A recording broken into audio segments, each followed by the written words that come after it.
So, Murph, have you played Dagon? Dagon, I believe it's pronounced Dagon. I don't know. The hit game sweeping the nation, Dagon. You've heard of Dagon, right? You've seen all the Dagon streamers. Would it actually shock you if I say I have seen it before? Yeah. You have? You have? I go on like all right, I guess I'm plugging random shit now. I go on like Free Game Planet or whatever to look at indie games or itch.io in general. And like I saw Dagon advertised before, or Dagon. Whatever, who cares? Yeah. But I never played it. I was interested, but I didn't check it out. Okay. Yeah, Dagon is a little it is a straight unabridged visual novel adaptation of the H.P. Lovecraft story Dagon. Dagon is my second favorite Lovecraft story. And I think this does it a fair service. They've got a cool narrator.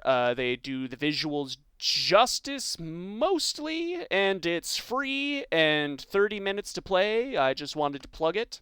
And right now, the studio that made it, 100% of all their profits are going to Ukrainian war relief. Wow, so these sound like ace developers. Yes. Yeah, I got it in Humble Bundle. Did that Ukrainian relief bundle? That's where I got it, and then I went through about like 5 years of Humble Bundle keys I had never redeemed. So I like tripled my Steam library, and basically every week I'm going to be bringing in like a handful of indie games.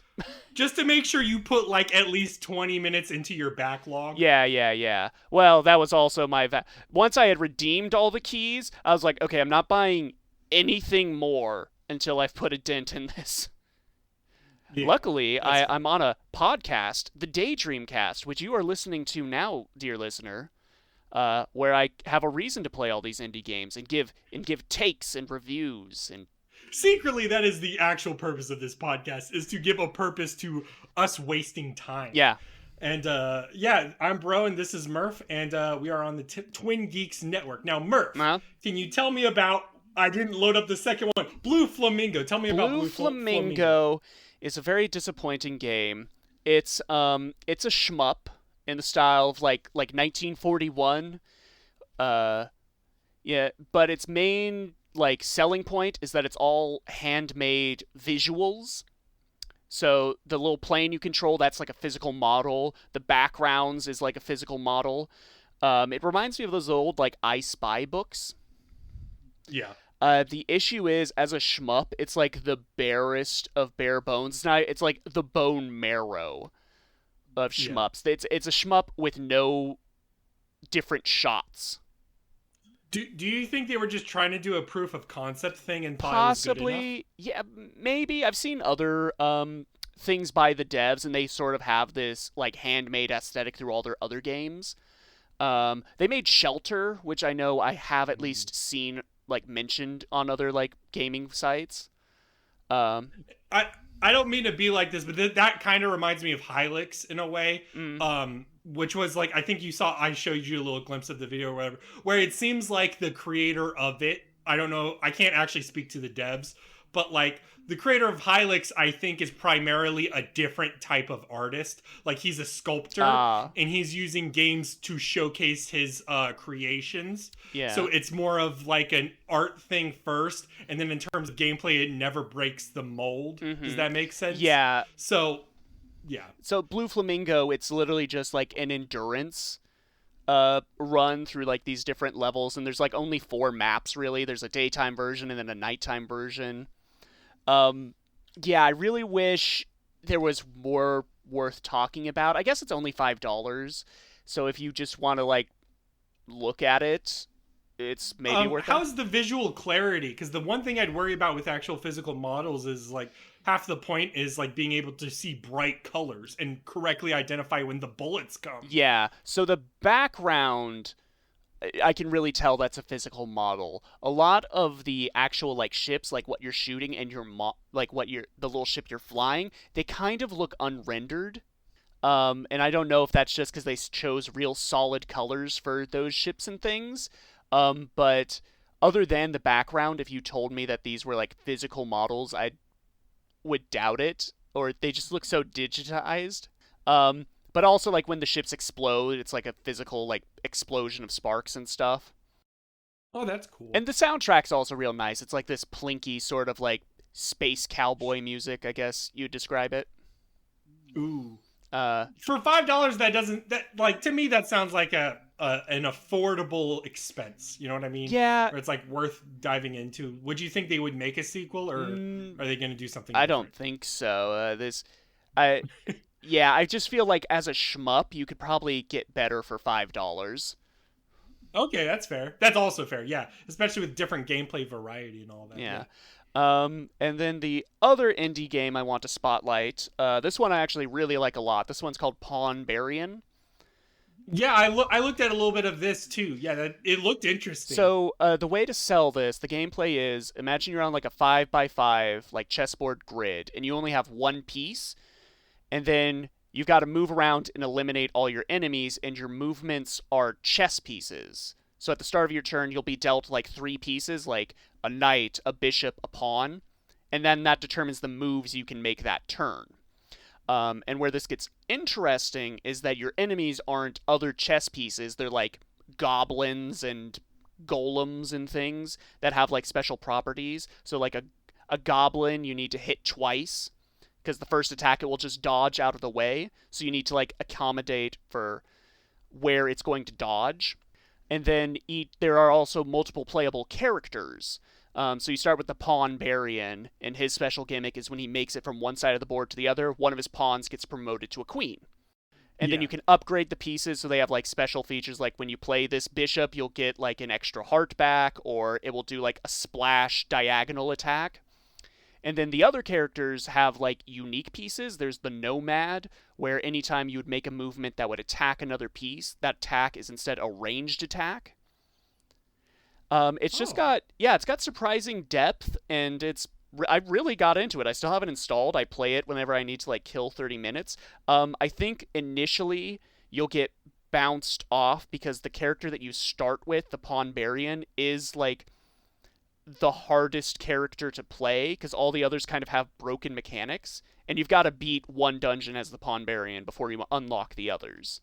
So like that first hour where I was trying to beat that first dungeon was not as fun as the later moments once I unlocked everything. I mean, that's fair, but like, do you like that kind of I don't want to say tutorial, but do you like that kind of system where it's like, I think that's very standard for roguelikes. Yeah. To be honest. I just wish the Pawnbarian, like the character, not the game, had a I don't know. I wish he had a bit more to him because half of his deck is pawns. He's too basic is what you're saying. Yeah, compared to like any other character is more fun to play because they have like unique pieces or unique gimmicks. Sure. I mean, but like I would also say breaking the game may not be immediately desirable for design. There's probably a middle point where they could do. I don't know. There was a point where I had like failed in the first dungeon so many times that I didn't want to keep playing to unlock the others, and that's what I'm afraid like other players will encounter. Yeah, that's fair. The entire time I was playing, I was like, man, I would really like to play this on the phone, and then I pulled up the App Store, and it's only available on Steam. Oh, wow, that's shocking, though. Yeah, so I don't know if it is, like... I mean, I guess it's cheap enough, and the devs are super upfront about how they're, like, a student team. This is basically a project, but I think it's slick enough and fun enough. I would say go support them. That's awesome. Yeah, no, I don't care if they're students. That sounds good enough for me. All right, are we already done with your games? Holy shit! Oh yeah. We're 9 minutes in. Efficient. yeah, we're trucking through. I guess I'll talk about my games. I don't know how to pronounce this. Hrot. It's Hrot. This was included in the humble bundle for the boomer shooters. Yeah, I've got it too.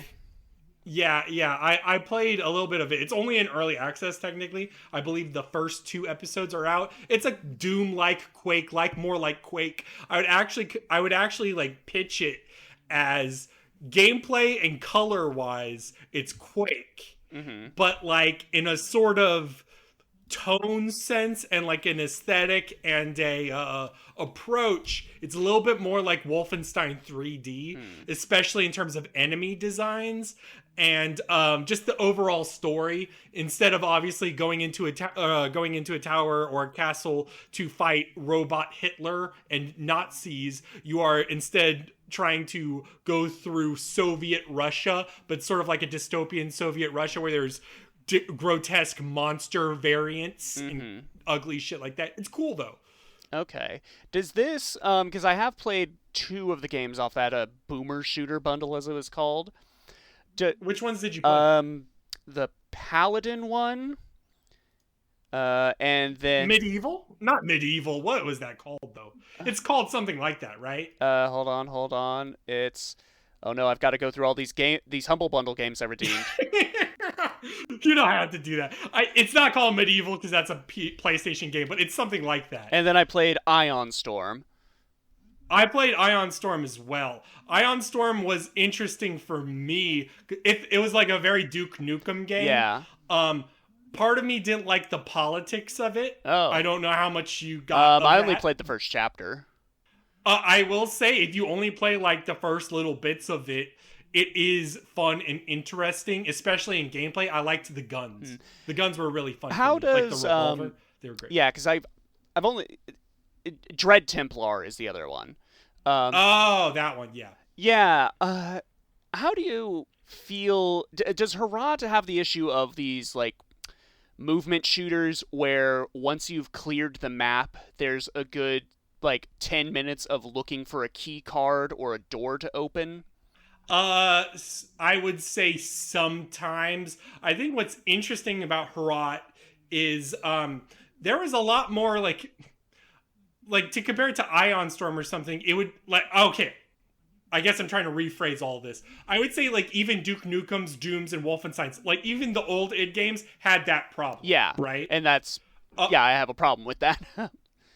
I mean, I don't mind it so much. I kind of enjoy soaking in the environment after. It's sort of a nice breather. Or when after you figured everything out, it's nice to just rush through it. I will say Hrot does an interesting thing where they sort of change, or not change, but they give you nice, unique gimmicks for every level that aren't even necessarily important to beat the game or beat the level, but they would be nice to just explore. Like, for instance, like I think the second level, there's like a little motorbike that you can use to traverse the outside arena. So that way, when you're going through that outside arena going, I don't know where the fuck to go, it took like 5 seconds. Like it was fucking super easy. Okay. So like they do like little shit like that where I kind of appreciate it. And then like I think the next one had a piano, literally just a functional piano that I got to just play on. There might have been a secret if I played a tune. Who the fuck knows? But it was just like little things like that were really welcome. Ion Storm and other ones do small things like that, but I liked the interactivity and I liked the interface of how Hrot did it. Okay. Yeah, that does sound neat. I guess with a few of these, obviously I haven't played through the whole bundle yet. I plan to, because this is a genre I am interested in. I dig but it, I think a few of them get so lost in just being like a throwback that they forget to innovate. Absolutely. I think the only two I'm like super excited about, I'm not even excited about Hrot to finish. I'll play Hrot like once it adds more to it. But the only ones I'm really excited about are Ultra Kill, which is a very unique sort of approach to it all, especially in movement and that gameplay. It's sort of got like that modern, like, I don't know how to say that, modern arcade. Like it feels like fucking Vanquish or any of those other ones where it's like just the numbers go high and you sort of get a high off that. And then the other one I'm excited about is Gloomwood, which is a very Thief-like game. Yeah. And I think Thief is a game that needs to be impersonated more. Yeah, I would agree with that 100%. What's the second game you played this week? The second game I played this week, I have to look at it. It was, where was Vampire Survivors. So I don't know what this is. This is also an itch.io like little mini. Okay. At first I played the demo of it. And when you play it, visually it feels like someone kind of just slapped it together. But it was like, I guess the best way to say is like it's almost like an enemy horde top down game. Like have you ever played Geometry Wars or anything like that? Right? Correct. Not those kind of twin stick games. That's not really my No, style. it's not a twin stick. Oh. No, I was about to add on to that, but like generally you are a single piece on a top down thing, and you are trying to dodge while firing a bunch of horde enemies that are unique to whatever. One of the differences is this isn't a twin stick. This is whenever you get a unique item, everything is patterned aesthetically off of Castlevania. The unique items are automatic, and they function in specific ways. So do you do any input? Go ahead. Any input, or is it all? The input is movement. Okay, but you just auto attack. Yes. So like the right stick where you shoot is not the thing. So like let's say you have the whip and the axe. The axe does the fucking, it throws up in the air and it goes down like Castlevania, and then the whip hits horizontally in one direction. And those are how you operate with that. And then after you get enough experience, you upgrade to get a new weapon or make the old weapons you have better. Okay. Right? And it's I would say it's a little shallow, but I ended up getting the full game because I could tell the appeal of this game is that sort of mindless content. Yeah. I don't know how much you like mindlessness, but like there was just a part of me that was like, I kind of enjoy how this whole feedback loop goes, and the reward system is new characters like Pawnbarian, which can sort of break the game and have specific weapons tailored to them with special effects, and you get new items all the time that help break the game more, and it's just fun and that satisfying. Like I almost compare it to like an idle game or a clicker game, where it's just like the numbers go up and you just feel good after it's a dopamine loop game. It is a dopamine loop game, and like mixed with a little bit of bullet hell, mixed a little bit with everything else. I enjoyed it. It was cheap if I remember right. I think it was only like $3. I'm looking at it here. It's $3 on Steam. Yeah. I enjoyed it for $3. I mean, for me, like $2 is a candy bar. That's always how I think of it, and I enjoyed it for that. I would hesitate for anyone to check out the demo first because the demo is free. Okay. So. All right, that is interesting. And what else do we have? You got two other games. Yeah, Murph. I do. I have a whole cavalcade of games. So the next one I have is actually a very recent release. I have been playing the Stanley Parable Ultra Deluxe Edition.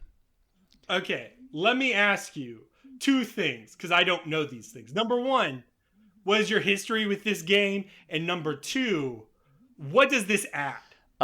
So my history with the Stanley Parable, I'm assuming is the more common history where I saw, like, the internet making a fuss over it. I saw, like, a lot of Let's Players playing it, and then I bought it for myself and played it and loved it to pieces. I like the Stanley Parable, the original, a heck of a lot. So this, what's handy about this releasing some... 11 years later? No. Yeah, it feels like 11 years. I have no idea. It feels like 10 years. 9 years later. Damn, dude. Is that there are parts of the Stanley Parable that I have forgotten. So you get to play through the original and sort of remind yourself. How spoilerish do you think I should get with the Ultra Deluxe content? Because I don't think you should. Yeah. Because I think one of the primary things is enjoying the writing of the game. I'll say, so my experience with the game is I played the mod first. Back when fucking dawn of fucking time. You were at the ground floor. Yeah, it's fucking old as shit. That might have been like 11 years or whatever. Okay. But then I played like whenever it first released or whatever. Like, oh, that's cool. And it was like a legit upgrade. You should not play the mod. Yeah. If you've played the original, play the original. And I guess as of now, play Ultra Deluxe if you're curious about it. I think the interesting thing is the new ways of interactivity, the sort of humor. That humor is very special to the game and sort of very special to the medium in a way that sort of breaks the brain and sort of intrigues how to write for video games. Yeah. In a good way. So I would say that the Ultra Deluxe version is definitely something for fans of the original.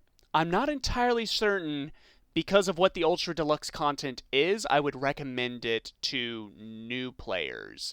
So I'm guessing I'm going to take a wild leap and say it's heavily referential to the original game. Yes, but not always in the way you expect. So it starts with the Ultra Deluxe content, and you're like, oh, okay, so that's the extra content. And then that Ultra Deluxe content evolves, and then there's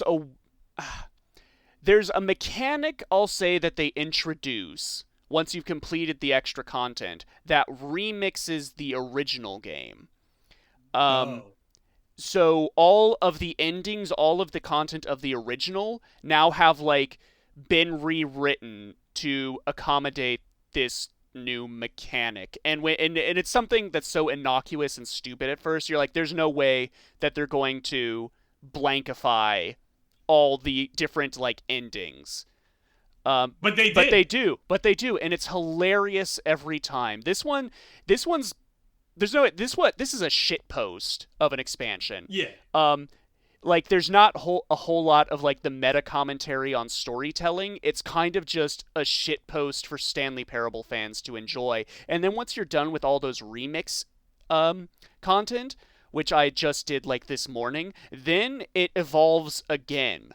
And I'm not entirely... It's kind of like the loading screen says, I'm never sure if the end is ever the end. Because now it's evolved again, and I think there may be, like, a new mechanic that remixes everything again. That's awesome. I think that's cool. Yeah, so far, suck at Elden Ring. This is my game of the year. I just love the Stanley Parable so much. It's just got such a way of telling jokes. I want the voice actor for the narrator to win the game award for, like, best performance.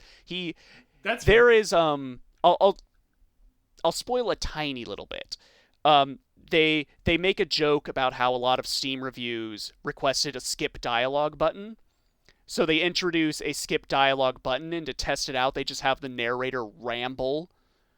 Until you skip dialogue. Yeah, until you skip dialogue. And then that turns into a very funny joke where each time you skip, he's, like, in the middle of another monologue that just keeps going and going. Yeah, and you can sit there and just listen to the whole thing. I did for a good, like, 2 minutes, and then I realized he was still going. So I got on with the scene.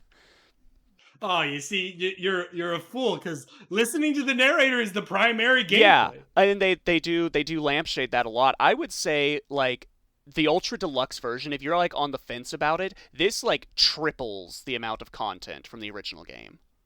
Yeah, that sounds good. I might pick it up. I might actually play the original release just to properly familiarize myself and then enjoy the additions. They let you go through a few loops of the original because this does have, like, updated visuals. They let you go through a few loops until they introduce the new content, and then you have to go through a few more loops before you get that, like, remix mechanic I was talking about. Yeah. Yeah, it's great. I'm gonna keep playing it because I'm fairly certain I'm still not at the end. Well, that's the dream, though. How much is it? The Ultra Deluxe version, it was on sale for the release. I picked it up for, like, a cool, I want to say, like, close to $15. That is pretty darn good. I was gonna say if it's under 20, I will certainly I don't know buy how it much this the month. base price is. If it's 30, I'm not. $25. So I got it with That was in between the numbers. I got it with a 33% discount, so... Yeah. We'll see. Yeah. Do you have any... All right, Murph. Yeah. It's time. It's time. Unless you want... Did you have anything No, else I was going to say to you, do you have any questions, comments, concerns about the Stanley Parable Ultra Deluxe?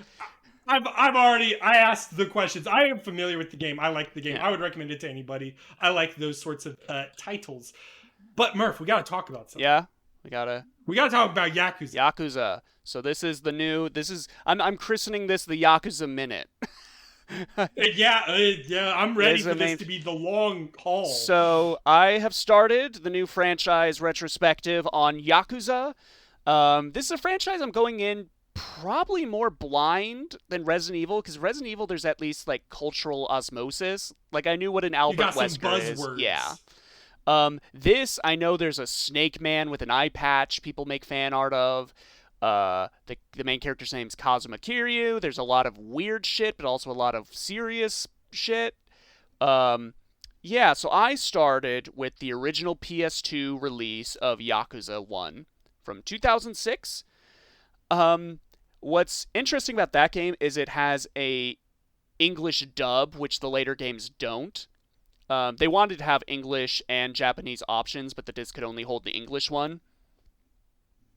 What's weird about that is it has a weirdly stacked cast. It's got like Mark Hamill and a few actors from like Buffy. Oh wow. Yeah. Pulling out all the stops, truly. Yeah, Yakuza 1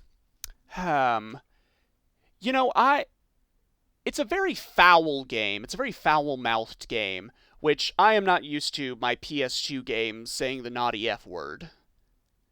What? I didn't play GTA. I was a good boy. I played Murph. The most profane game I played was maybe like Destroy All Humans. Yeah, well. Yeah, no, I mean I played a lot of crass titles. Mm-hmm. PS2 was like a good one for that. I think a lot of that tood. Yeah, it's got the I think PS2 carried the tood. Technically, you could possibly argue original Xbox had the tood for that generation. I don't think so, because I don't think the original Xbox had much of anything. Yeah, Xbox had like corporate tood. Yeah. Whereas like the PlayStation 2 had a lot of third parties that could just do whatever the fuck they wanted. So Yakuza 1, it starts with a pretty gripping like premise. I'm gonna go out on a limb and say this is maybe the most down to earth of the other games, because this doesn't have a lot of the weird side shit that I see in like GIFs used. They probably doubled down on it when they realized what people liked. Yeah. So this starts with like a fun premise. You're like a legendary Yakuza, like tough guy, Kazuma. Your boss kidnaps your like childhood girlfriend and attempts to rape her, and your best friend kills him, and you take the rap. You go to jail for 10 years. You come out to find that your girlfriend is missing, and your best friend has kind of become like a heartless boss in the Yakuza, and you're sort of uncovering this conspiracy. It's a great setup. The issue is that there's a lot of wheel spinning and diverting off into like side plots that don't really have anything to do with the Yakuza. Well, I mean, I think by a certain point in time, people like the side plots and divergences. But I guess, can you describe to the viewer or listener the gameplay? The gameplay is, so you run around this fictional, well, it's fictionalized. I don't know what the real location is called, but it's called Kamchuro in the game. It's a red light district in Tokyo. And you kind of like can go into shops to buy things. The first game doesn't have a whole lot of mini games. You can go to a batting cage. There's a massage parlor where you have to play a game to hold off your orgasm ? And there's a dating game with like where you have to like seduce hostesses. I only did one of those missions because like the reward is they give you a free pass to come to the club and watch them strip. Oh wow, so this is a very classic. Yeah. And then every now and again when you're running down the streets, a guy will say, "What the fuck?" and charge after you, and then you go into a random battle. And these are sort of like, they're very like 3D beat 'em up. I was almost going to call it like the Arkham Assassin's Creed style, but it's actually way stiffer than that.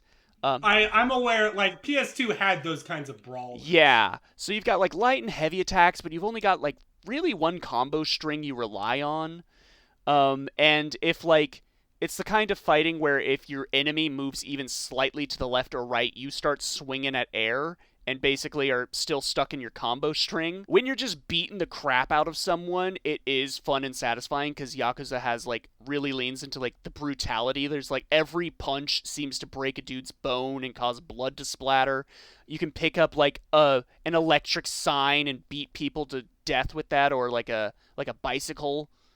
Yeah, it's really got that, like, Streets of Rage style, like feeling like you're just picking up everything at hand to beat the crap out of these like nameless thugs. And then you can upgrade your stats, get new combos. There's like a secret kung fu master that can teach you new moves that really seem like they shouldn't be secrets, because it's stuff like reverse the direction you're attacking or like counter block and stuff like that. So very important. Yeah. Things. Luckily in the sequel they just make that part of your regular upgrades.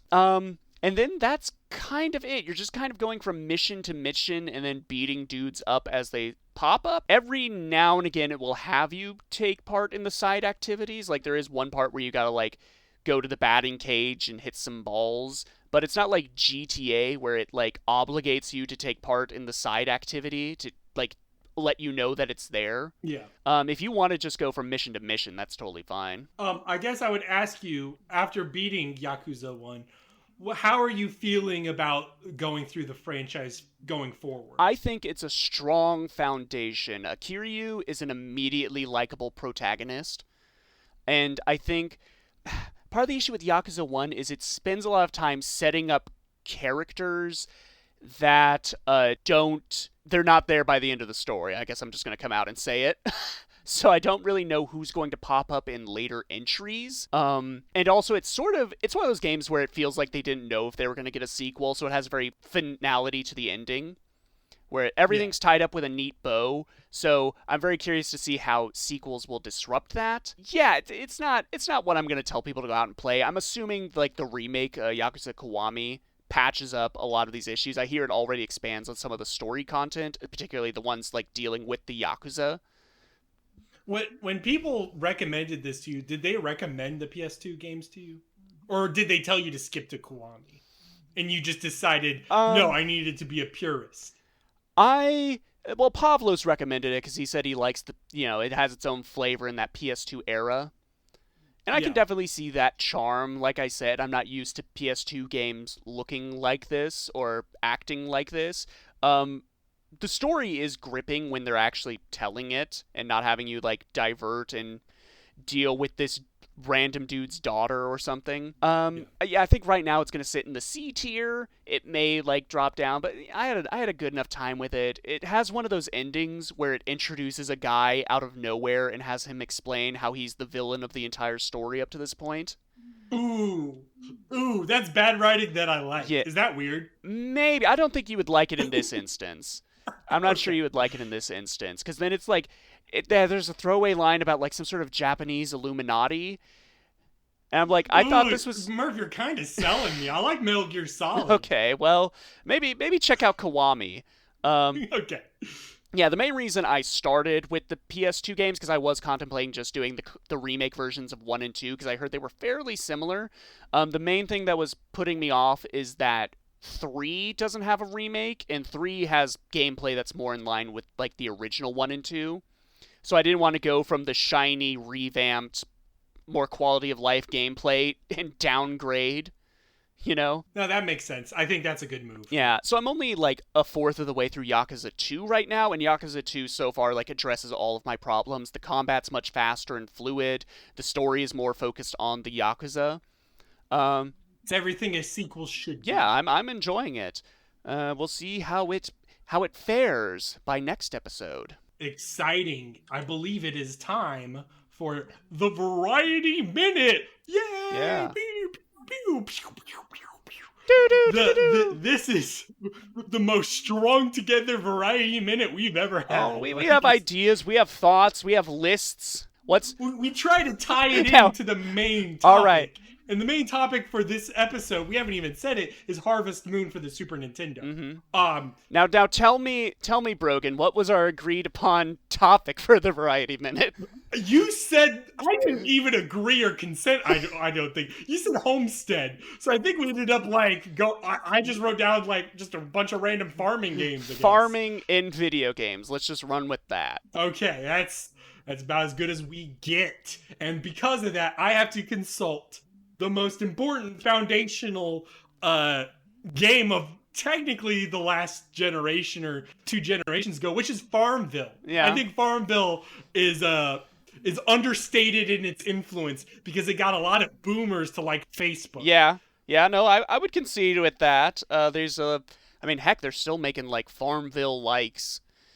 Although they lie about what the gameplay is, they make it look like some crap about like pulling gold bars and fighting minotaurs. They love that. Those it's so crazy that how they do those ads. Yeah. It's like, why don't you make the game like that? How is this not... If it's good enough to get people, like, interested. How is that not illegal? Like, how is that just flat out not false advertising? I don't know how it works. You're asking the wrong guy. We should do a deep dive in that. Anyways, I mean, Farmville is a very shallow game. My mother used to play it, actually. Yeah.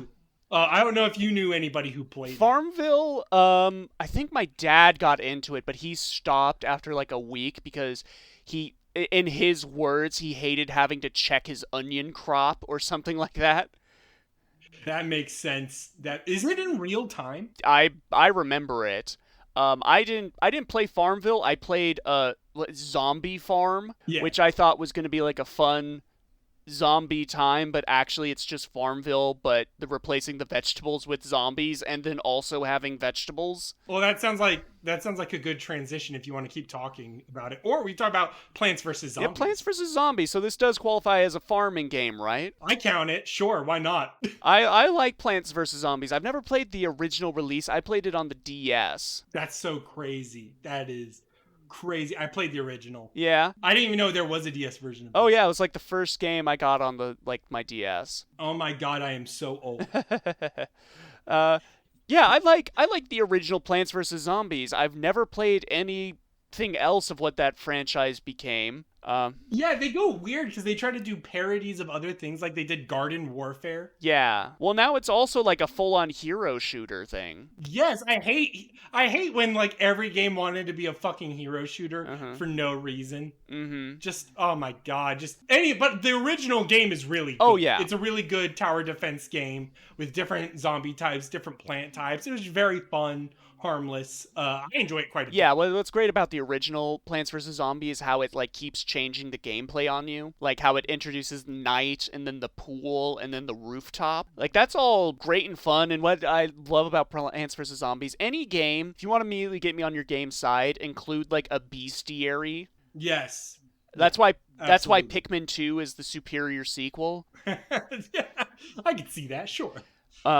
Yeah. And then, what about, as far as other games with farming, what about, modded Minecraft? Did you ever do... Time out. What? Time out. To be clear, no, when was the last time you played Minecraft? Oh, probably 2014? Oh, Murph, you gotta play... Okay, when you say modded, they put farming in the normal game. Well, I mean, yeah, you could raise, like, wheat crops, but are you telling me there's, like, it's now, like, a whole thing, TM?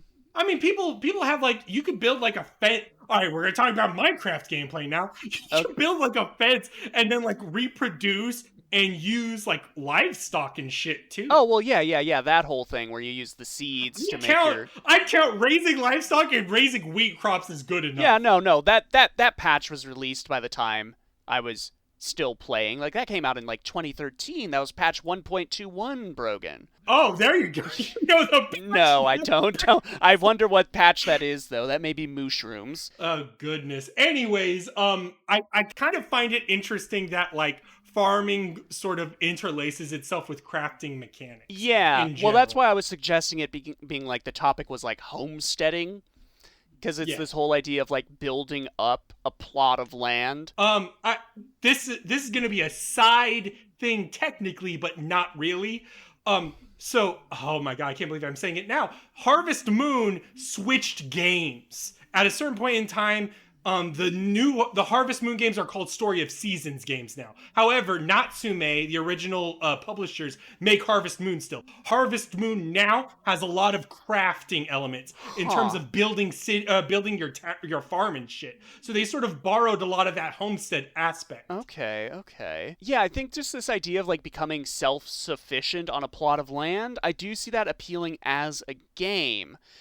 The issue I have, and this is the issue I got into with modded Minecraft, this particularly the forestry mod, shout out, is that they lean too much into the simulator angle. And I don't know about you. I don't know if this is going to be a boiling hot take, but if the main draw of your farming simulator is the actual farming, I'm not interested in that. Well, I think we could go in a broad discussion about that when we get to Harvest Moon, because I think Harvest Moon does a really smart thing in sort of having it be more about the life of a farmer. You know what I mean? In terms to a degree, of all that stuff. But and this extends to all sorts of like simulator type games. Like I've been in the market for the longest time about a game about just like, I don't know, riding a train. But that like the issue is the only game that would really fulfill that is Train Simulator, and that's like about learning how to operate a train. You have to like obey the rail signs and everything, and manage a company. I can see it, and then just like have a bunch of different NPCs that say a bunch of different content or whatever. You can make that have you ever played those bar games or like that coffee game where you just like see regulars or whatever? You can do that with the train stuff. That'd be cool. That's what I want. The issue is that they're leaning way too much on like the actually teaching you how to drive a train, and I don't want that. Well, I think this goes into the idea of some people want the active, like I imagine the people as literally like wanting to be pilots, but they can't do the piloting for some reason, so they get the hardware and the accessories to properly simulate that, versus the people that want the fantasy and the aesthetic and the vibe. Yeah, like right? To me, and I think that's way better for just general gameplay.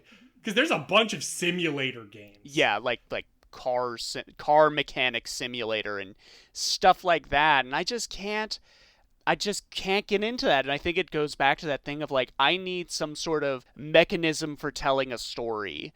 And that's if fair. It's just like having a job, you know?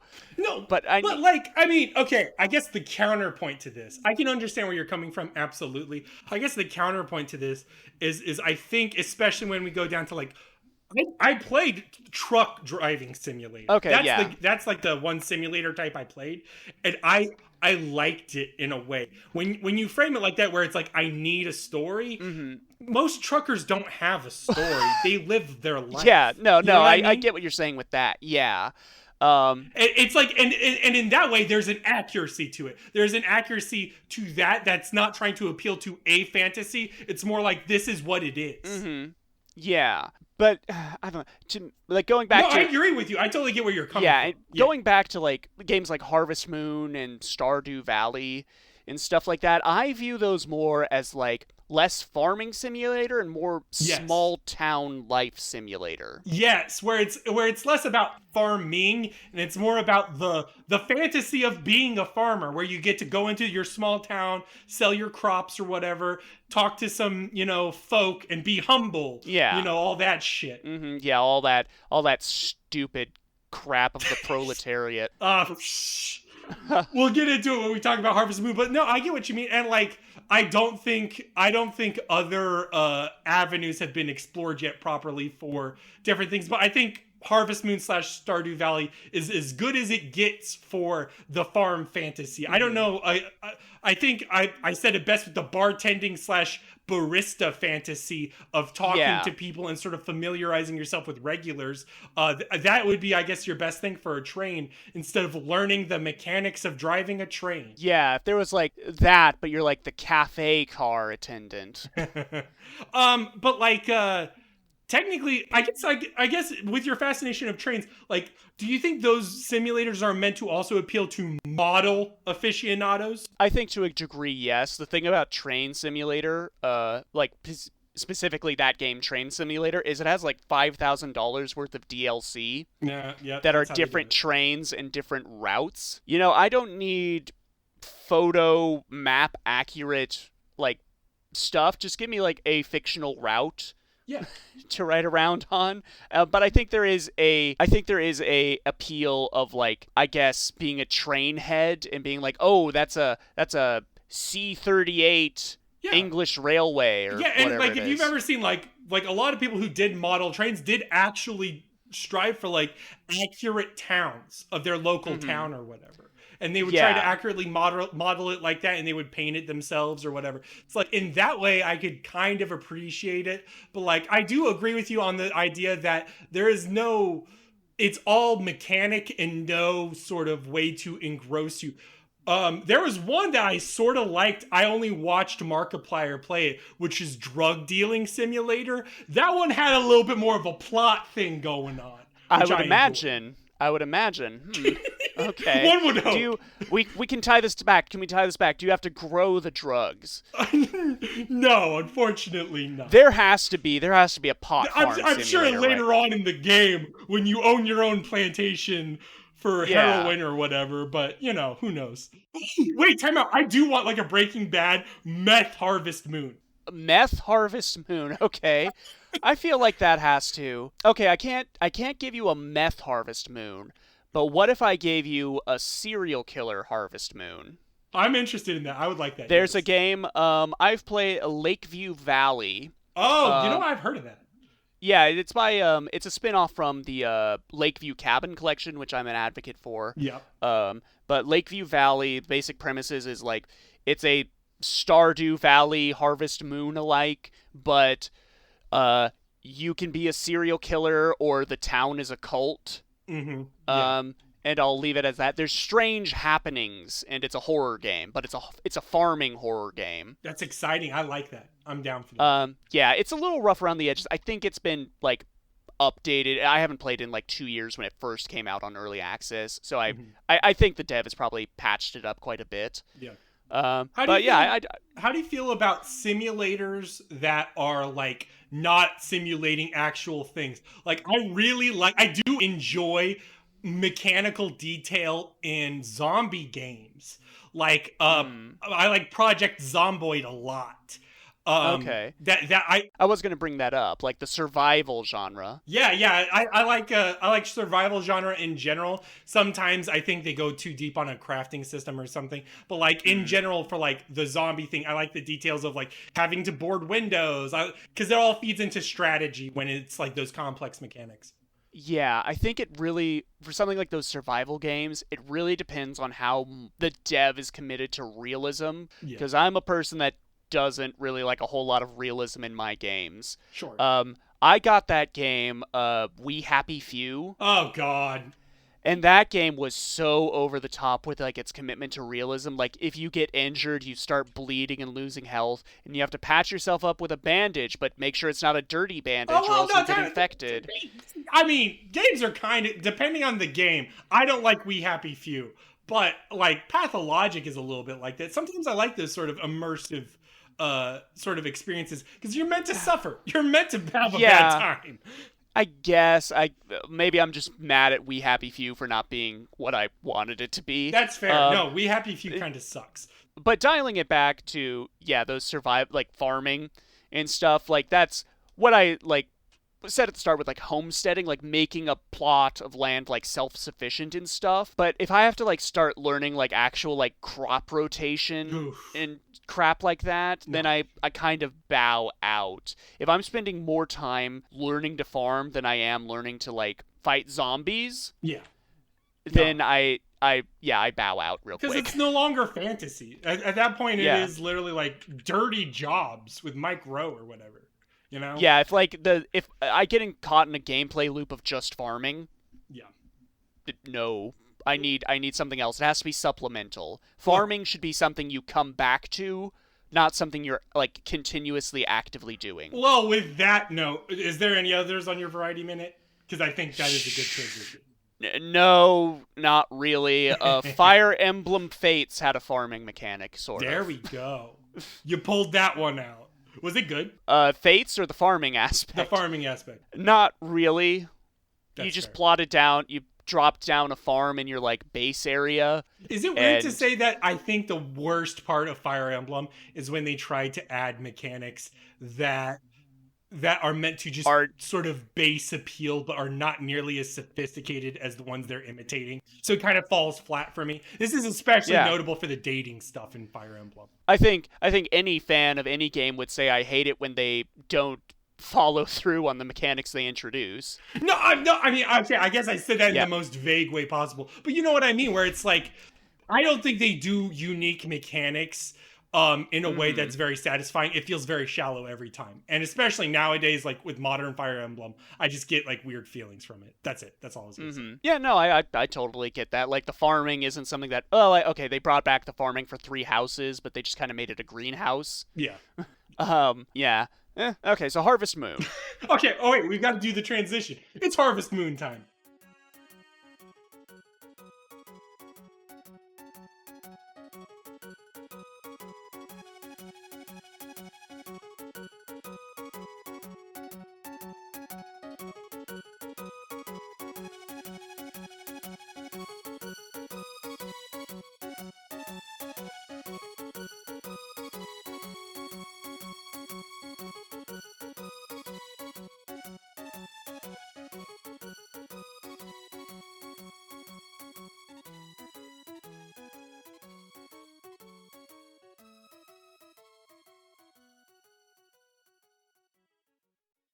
So, Harvest Moon for the Super Nintendo. Released in America in 1997. I believe in other territories in 1996. Called Story of Seasons in Japan. And the game is now called that everywhere. The game is about you taking over a farm after inheriting it from your grandfather. The rest of the game is about 2.5 years of you making a farm, growing crops, raising cattle and chickens, interacting with the town, and is a lifestyle builder game than a game with a focused narrative and variety in design. For me, the most notable things about this game would be that it changed in later titles how time worked, but is largely very similar to how all the other Harvest Moons play. Murph, what did you think about the game? I wasn't too hot on this game. I kind of found it pretty boring for most of it, but also I couldn't stop playing it once I started. Yeah, I think the nice way to put it in a bow is that even though this has a lot of flaws, a lot of quality of life issues, you could see why the genre works. Like, this is pretty much like the blueprints for a genre. I think this is something I should have brought up in the farming sim discussion, is that those games kind of live and die on how much they get you to say, okay, one more thing, and then I'm going to stop. Yes. Yeah. And this does have that loop of, okay, one more thing, I'm going to set up these fences, and then I'm going to be done for the day. Okay, one more thing, I'm going to water these crops, and then I'm going to be done. Oh my God. Okay, I'm going to complain about, I'm already going to go into the complaints if we're okay. Okay. Yeah.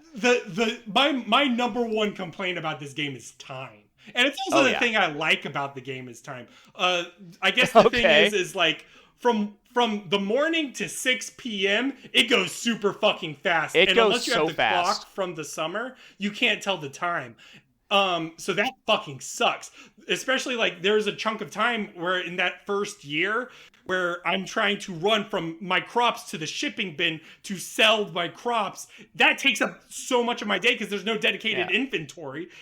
Yeah. And you can only carry 2 tools, and any like fruits or crops you pick up, you're like physically carrying them. Yes. So when all your like potatoes are ready, you have to go to each potato plant, pick the potato, go to the shipping bin, throw it in, go to the next plant.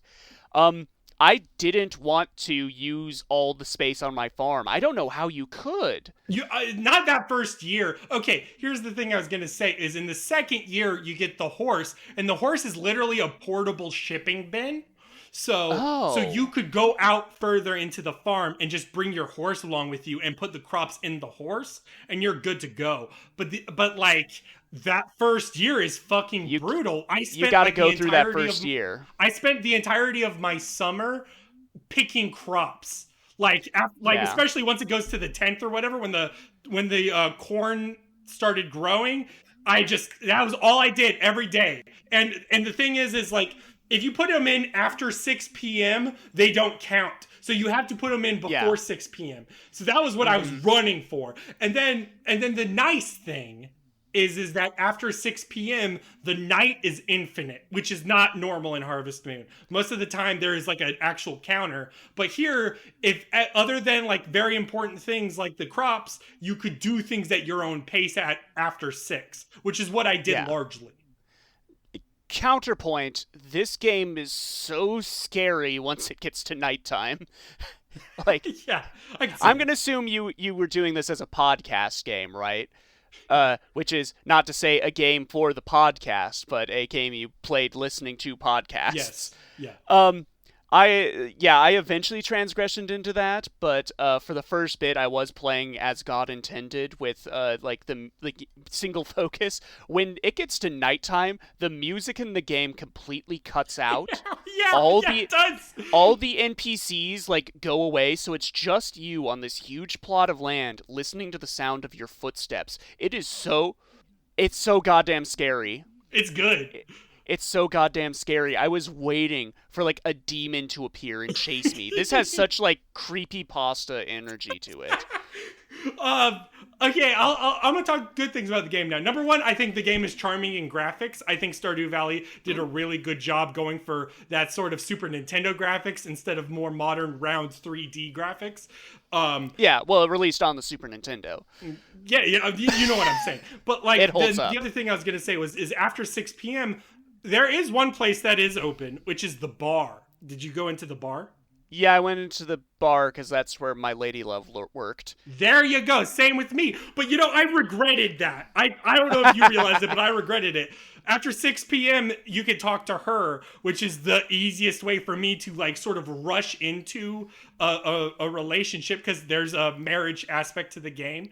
With that being said, in retrospect, I should have just went for a normal girl for two reasons. Apparently, number one, Eve's hearts go down. Did you know that? Like, if you don't do it like every day or whatever, Eve's hearts go down. Oh, is that why I couldn't get the third heart? Okay, possibly, yeah. If you like took your time with it, yeah, her hearts go down, and no other girls does that.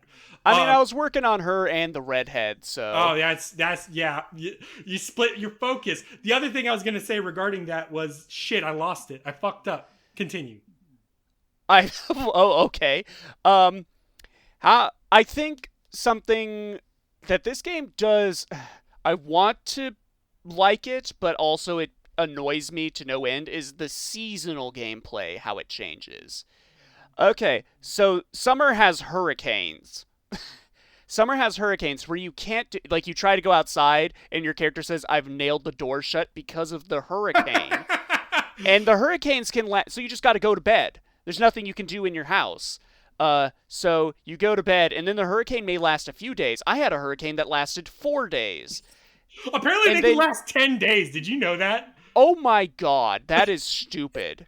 So it just a third of the month is gone. Well, and then you come out and all your fences may be destroyed, your crops may be gone, your like tilled soil may be gone. So you gotta fix it all up again, and then boom, next day another hurricane. Yeah, no, it's bad. Well, technically speaking, okay, this game is a game where you could cheat. That ultimately, like, if you're like super familiar with the game, you cheat in it. So like in terms of the girls, you can sort of manipulate things. Like when they ask you questions and you give them an answer they like, you can go out of the room and come back and keep doing that, and that multiplies their hearts. Like, or it doesn't multiply their hearts, but it gives them more interest and you get points for it. So you could just do that. And I got 3 hearts by like the second day with Eve. So it's okay. Yeah. No, so, I wasn't gamifying it. You're on all that pickup artist. The game. Yeah.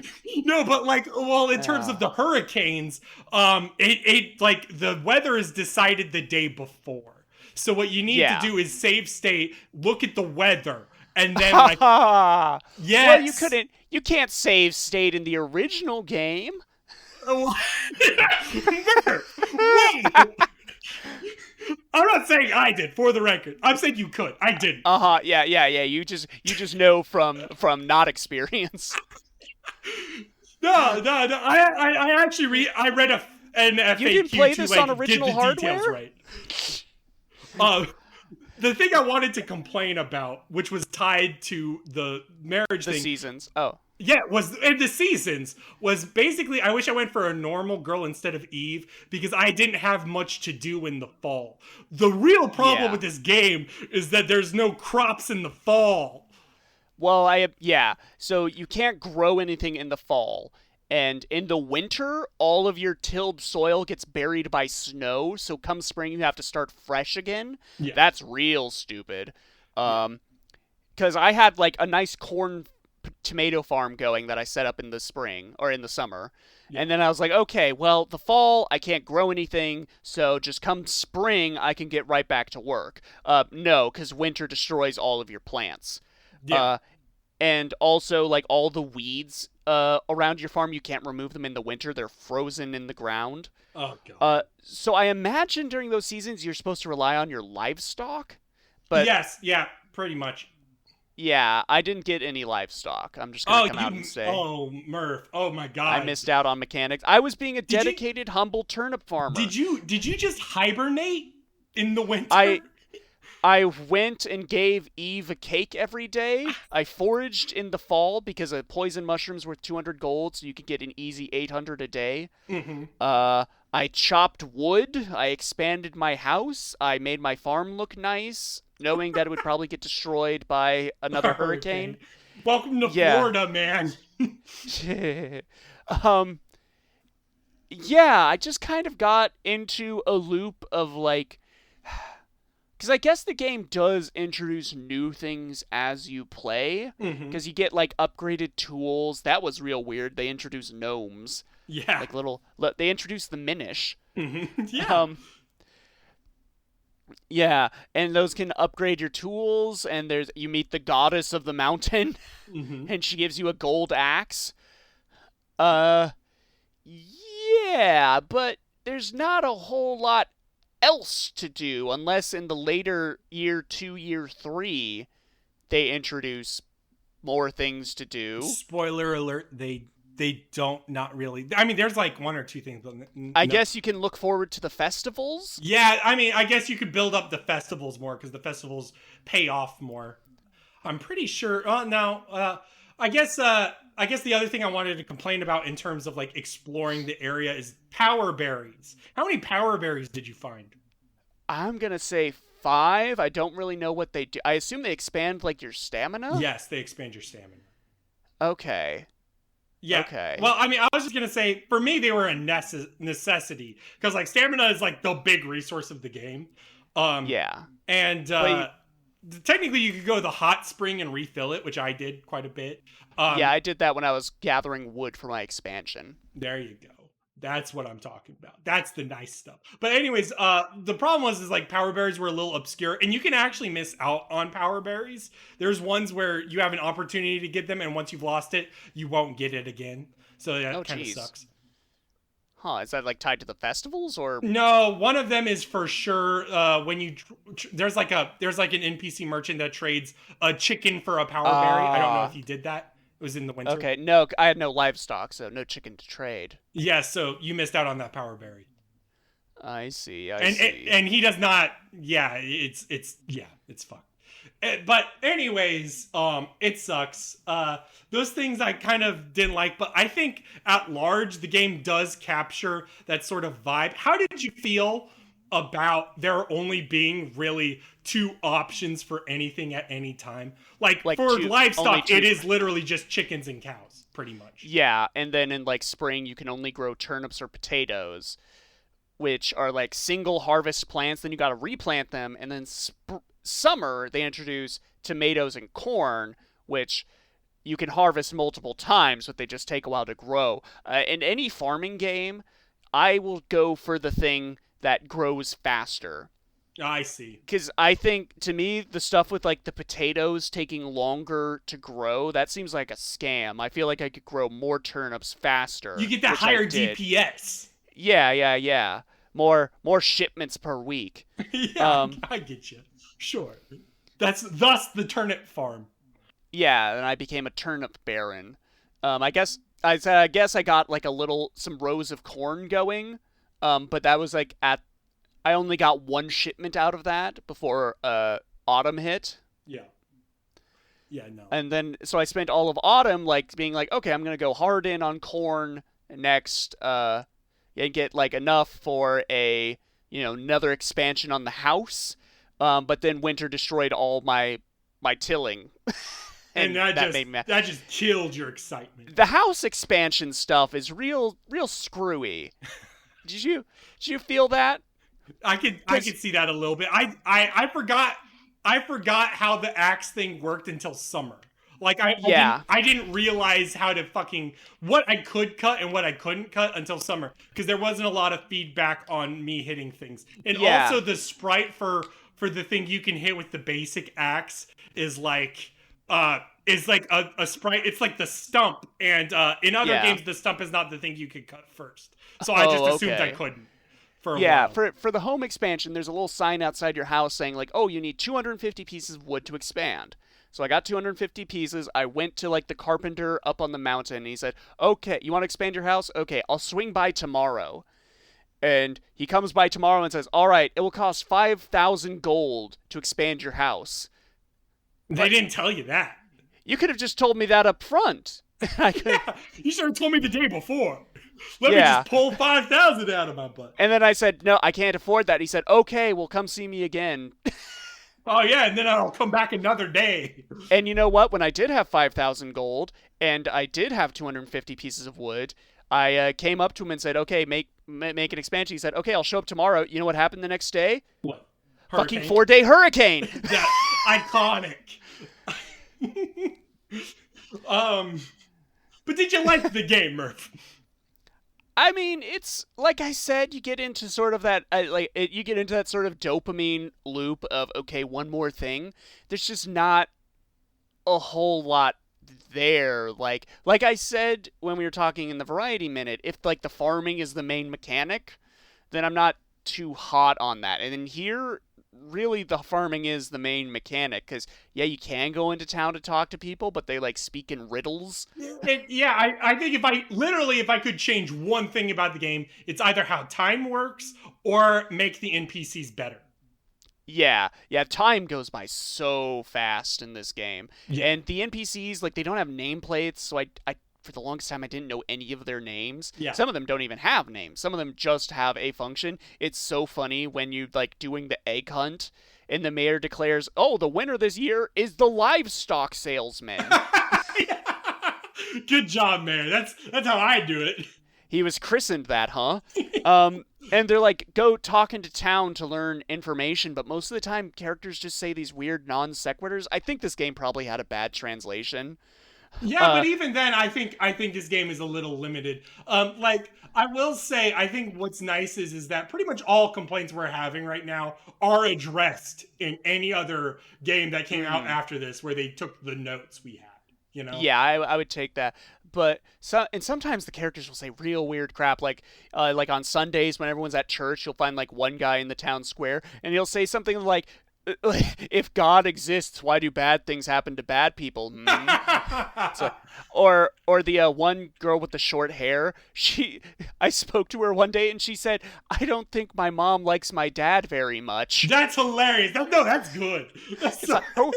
Who the hell starts a conversation like that?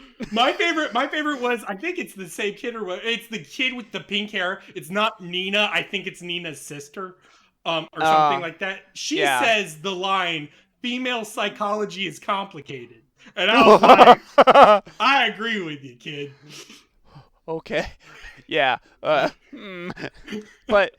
it's just like the bad translation part, like one day in the spring you'll wake up and like the tool salesman will say, "Oh, come down to my shop on the 20th. You just have to see it." And then he walks away. It's like, "See what? See what, bro?" Yeah, the vague hints, I guess, are trying to get you to engage with the game. Like, you never got the hard event. The hard event for Eve, like, literally involves, like, the miner saying something to you, and then you have to go to the mine area and do something for it. But, like, I guess it's just so weird how they do the sort of, like, dialogue and the characterizations. Later games try to develop those aspects, or other games will try to emphasize other aspects that may appeal to things. I was going to talk briefly about other Harvest Moons. I don't know if you want to keep talking about this one. No, go ahead. So why did you pick this game? Because you just sort of, we didn't really know what we were going to do for this episode, and you just said, "Fuck it, we're going to do Harvest Moon." Yeah, So clearly yeah. you had this game on your mind. Have you played this one before? I have. I played this on the Virtual Console back on the Wii. Okay. I've played a few Harvest Moons.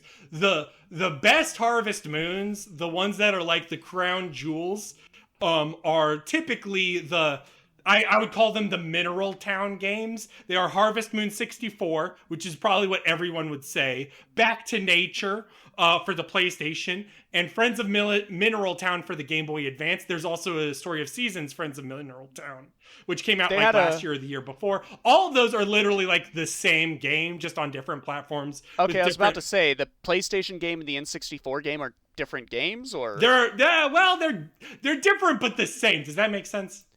Same. Yeah, no, I buy that, because I was looking on the wiki, and it's like a lot of these characters pop up again, but it's like alternate versions of themselves. It's like the same town, basically. The same systems. It's just different. Different graphics, different everything. Like, there's no other way to say it. But like, in terms of the town, I think Mineral Town is probably the most calculated, sort of best format for liking the townsfolk and all that. I chose this Harvest Moon just to sort of get a perspective on what worked and what didn't for that first outing. I also wanted an older game. I thought we were sort of rooted in a sort of era that I wanted to like go back to other things. I was considering doing the fucking Game Boy Color one, which is pretty good, but it's very limited in features. But like this just seemed like the right thing to do. We don't have to play good games all the time on this. No, certainly not. And that's why our next game is going to be Shadow the Hedgehog. That's what I'm talking about. I literally saw Pavlo's post the thing about Sonic Heroes, and to me, I'm like, Sonic Heroes is the 3D Sonic that is most Daydreamcast. Sonic Heroes, I could definitely. That was my first Sonic game. Oh my god, I am so old, but yeah, sure. I never finished it. It's not worth finishing. No, stupid Team Chaotix with their bonus objectives and shit. Yeah, that's the problem with Shadow the Hedgehog. Why are we talking about this? Anyways. Because Harvest Moon 1 isn't, we've said it all. Okay, I also wanted to say one other thing. Is like, so like the one I first played was Wonderful Life, which was originally on the GameCube. And that was that's the game that starts with your character attempting to commit suicide, and the angel comes down and shows what life would be like if they never became a farmer. Yes. Yeah, where, I mean, the entire time he talks like Jimmy Stewart. Yes. Yeah.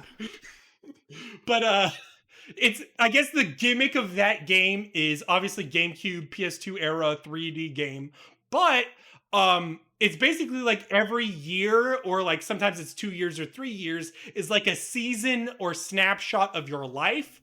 So like you start the game in your like early 20s, I guess. And then after the first year, you have a wife and a baby. And then 2 years go by, and then the baby is now a little kid. And then another few years go by, and the kid's a teenager. And a couple more years go by, and the kid is an adult leaving the farm, about to do his own thing, depending on how you raised him. So like, and you're old, and literally the game does end with you dying. So, yeah, seriously. So like, it is literally a life game. Huh. Man, that's heavy. Yeah, no, that was the first one I played. I enjoyed that. There's problems with it for sure. But, you know, I would say the biggest problem is on the PS2 port of the game. It gave you access to a new wife. But, that wife is questionable at best. And that's all I'll say about it. Like, problematic, or? Yeah, problematic. I see. Well, it's like when you go into the town, you meet everybody. There's like a 14-year-old girl, and then it's like by the end of the thing, apparently you could give a feather and propose, and then they're like, "Well, we'll raise her to be a proper wife." Oh no! Oh no! It's Tennessee Senator Simulator. Yes, yeah. I guess that was the one thing I don't like about these games, is like that sort of weird traditional aspect. I guess it's so part of the fantasy, but I don't like it. It's so off-putting. The god stuff is in this game put me off too. I guess it's because I'm a hardcore Reddit atheist, but I was like, whoa. Well, it's also weird. I think this is another thing with the translation, where it's like clearly a Christian church, but they keep talking about the God of the harvest. Yeah. I mean, I think that is actually intentional. They do that. They do that in all the games. Yeah. Okay. I think they just don't want to involve Christ, but have obviously a Christ analog. It did throw me off when you said there's marriage in this game, and I was like, isn't my main character like 12 or something? Yeah. Yeah. They look weird. I think it's just the art style. The art style is just very like potato-y. Yeah, but then some characters are weirdly tall. Yeah. I don't know. It's yeah. I think we've mined this game out. It's done. Yeah. Now. Are we doing? Should we do some plugs now? Yeah, go ahead. For other shows on our Twin Geek network. Oh, I wanted to say to you, I guess I was gonna say it in private, but I might as well say it here while we can plug it. The Twin Geeks, basically the podcast where David and Cal talk about the filmographies of different directors. They finally invited me for one. Oh, okay. After we talked about it. After I exposed them for the frauds they are, and how I know more about movies than they do. And yeah. I mean, I have a degree in film. David doesn't, so who's the real fraud? Yeah. And we're doing video games, a superior medium to films. Can you... I don't think I've told this story where I said, like, I was watching The Godfather for the first time during COVID lockdown. Oh, God. And David was like, How have you seen all the beach party movies and not The Godfather? And I replied... just because I have a degree in film doesn't mean I watch movies. There you go. That's the hook. That's the secret. And I hurt his soul. Yeah. But anyways, I'm apparently listed, and I think it's so fitting because they asked me for Ralph Bakshi. Ooh. Yeah, and like in my head, I think that's very appropriate because you got Rankin Bass. Yeah, Ralph Bakshi. Okay. Yeah. I'm excited. It's going to be a good round whenever that happens. So I'm the Hobbit. I'm the Hobbit. You're the Lord of the Rings of this podcast. Well, it's more like you're charming. You know, I like the Hobbit more than the Lord of the Rings. Spoiler alert. Yeah. Not necessarily in production, but like the books. Like you're sort of charming, all this stuff, and meanwhile, I'm a little bit more edgy and gross and disgusting in its own way, but like it's got its own unique vibe to it. That's how you are the scouring of the Shire of the Twin Geeks network. Yes. Yeah, I think that's appropriate. Okay, let's continue plugging.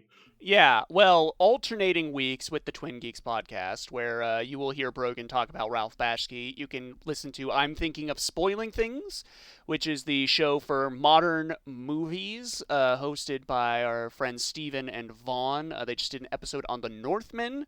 That was real fun to listen to.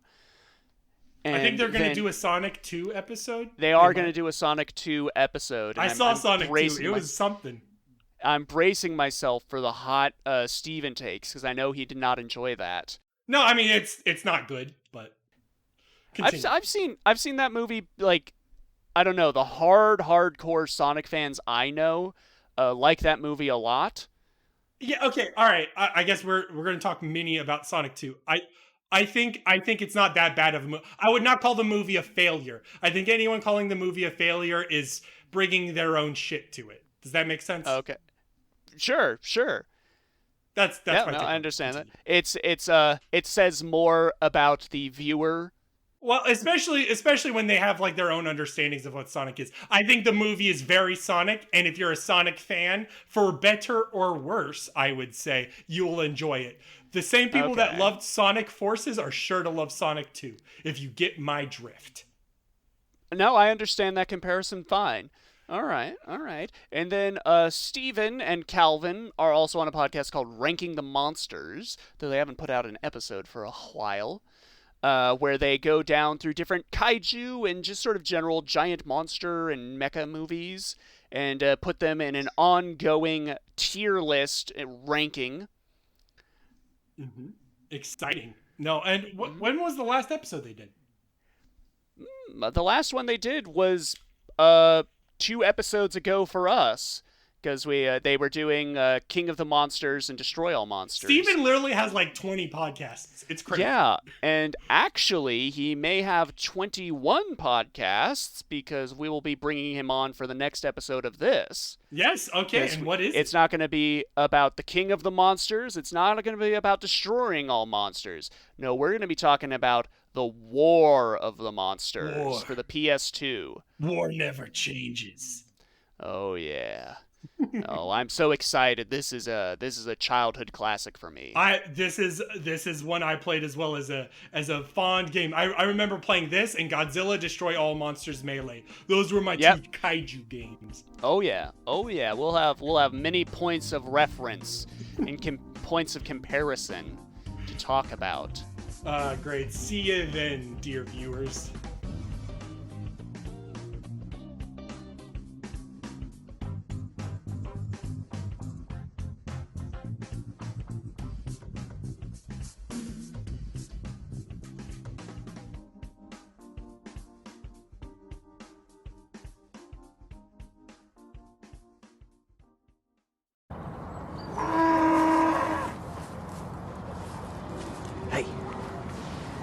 You want to make a bit of money? You should do what I did. Get into farming. See this? I got this selling corn. Comes out of the fucking ground. I couldn't believe it.